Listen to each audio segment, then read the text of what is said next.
let's flip a coin. Head Carolina, tails California, somewhere greener, somewhere warmer. Hello, it's Andy Graham of hoboontheroad.com. I've traveled nonstop for 16 plus years in 104 countries plus one rogue country. I answer questions about the traveler's lifestyle because I'm a traveler. Okay, Richard pointed out something, and I wanted to comment on it because it's a reoccurring theme.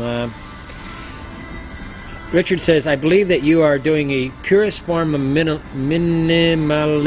minimal lifestyle thing. A person with a minimal footprint on the earth that is truly living life. A life that has setbacks from time to time, but a person who handles it well. I'm looking to vlogs from Guatemala with your mother. I often think, if you read the 4-Hour Workweek by Tim Ferriss, he goes on his trip, I think, to Europe, and he suddenly becomes very efficient at what he does. And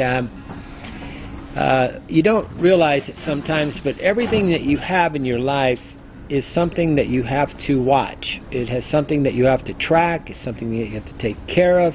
It's something that in a way owns you. So I think it was Mahatma Gandhi said, we're rich by the things we don't need to live. But it's very genetically hardwired for us to hoard things to prove that we are a good husband material, that we can take care of our family, and we can accumulate things to go through the winter and things. So I really believe it's hardwired to hoard things. And you have to override that thing and adapt. Darwin says we have to, there's adapting, the people that adapt. And in this world, all these things that we buy are, I think it's completely a part of our instinct, our natural way of living, to create our own little homestead, our space, our protection of our thing. And it's no longer needed, guys. We are doing something that the Stone Age man needed to do, and we don't need to do that. We can actually protect yourself. And actually, if you really think it on an adaptation point of view, by not needing to take care of these things and not owning these things, I'm much more bulletproof. There's absolutely no way I could ever file bankruptcy.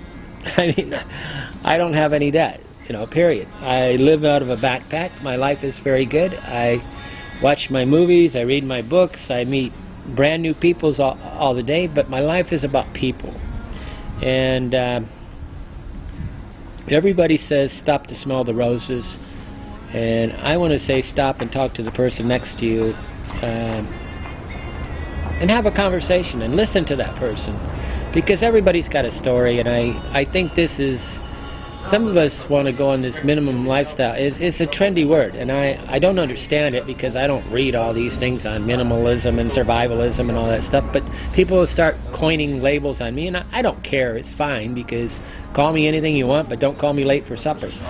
But the minimal lifestyle has been the most freedom thing that I've ever done in my life, because living out a backpack has taken me away from conspicuous consumption and to a person that has time for people. And it's the most liberating thing you could ever do in your life, is to sell everything you own or put it in storage and just live one day at a time, very simply, because you use a lot of bandwidth in your brain watching all this stuff, and it's pretty sad.